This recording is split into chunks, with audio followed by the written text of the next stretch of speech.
feel the power, man of the hour. Got my core ready and the skills to devour. I came to battle, who wanna battle? Spin, now forbidden the battle. Make it launch. Make it launch. I came to wreck you. Yo, I'm launching out.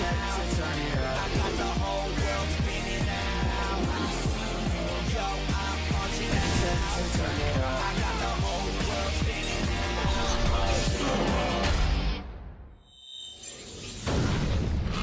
Today, we're diving into one of history's most enigmatic and controversial figures, Nimrod, the mighty hunter before the Lord.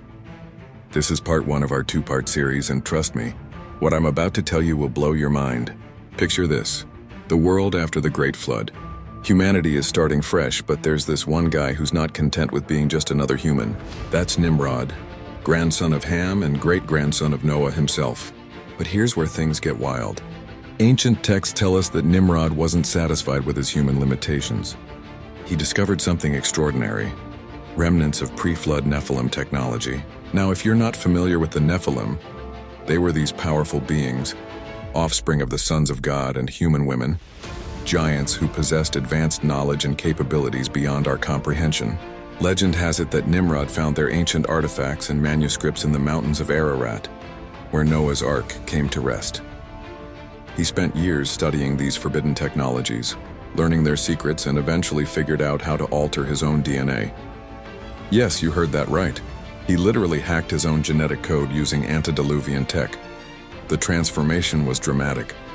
The biblical account tells us he became a mighty one on the earth, but that's putting it mildly. Historical texts describe him growing to an enormous size, gaining supernatural strength, and developing abilities that made him seem like a god to his followers. This newfound power led him to build the first post-flood empire. We're talking about the cities of Babel, Erech, Akkad, and Calneh in Shinar. But his most ambitious project? The Tower of Babel. Here's the kicker.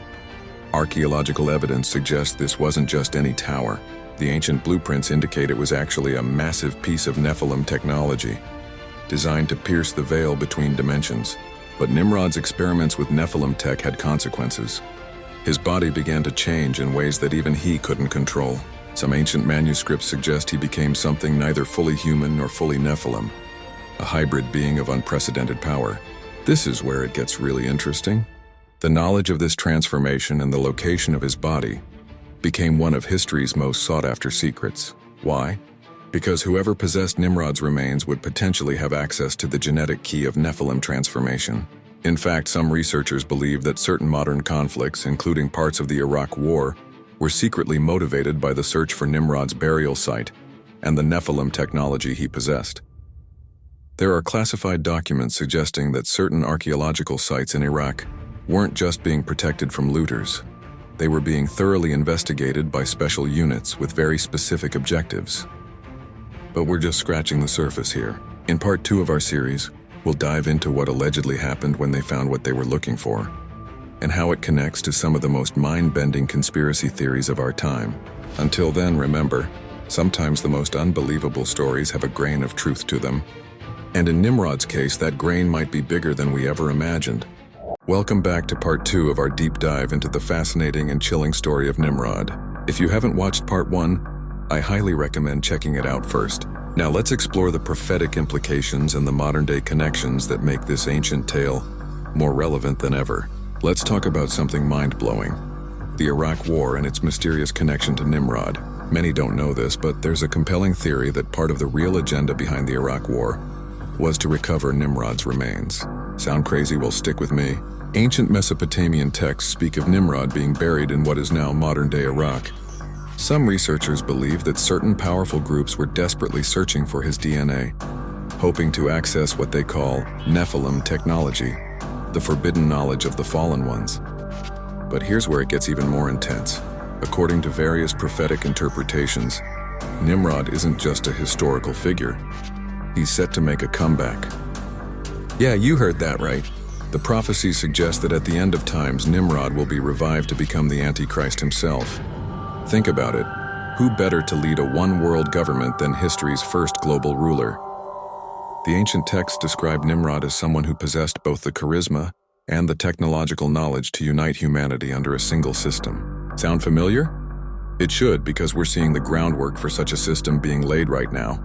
The prophecies speak of the Beast System, a global network of control that combines economic, social, and technological power. Many believe Nimrod will use advanced technology, possibly even derived from Nephilim knowledge, to establish this system. We're talking about a level of control that would make our current surveillance state look like child's play. But here's the thing. The story doesn't end with Nimrod's triumph. The prophecies are clear that the Most High, Yahweh, Yah, and the Son of the Most High, Yeshua, will ultimately defeat him. It's described as a final cosmic showdown between good and evil, between divine authority and human rebellion. What's fascinating is how modern technology might play into this ancient prophecy. Think about it. We're living in an age where genetic manipulation, artificial intelligence, and global surveillance are becoming reality. Could these be the very tools that the revived Nimrod will use to establish his kingdom? But remember this, throughout history, every empire that tried to reach divine status has fallen. Nimrod's original kingdom fell, Babylon fell, Rome fell. And according to prophecy, this final attempt at global domination will also fall. The most important takeaway? This isn't just ancient history. It's a warning about the future. A reminder that no matter how advanced our technology becomes, no matter how powerful our leaders think they are, there's always a higher authority. So stay vigilant, stay informed, and most importantly, stay faithful. Because if these prophecies are true, we're living in the most crucial times in human history. The stage is being set. The players are taking their positions, and the final act of this cosmic drama is about to unfold.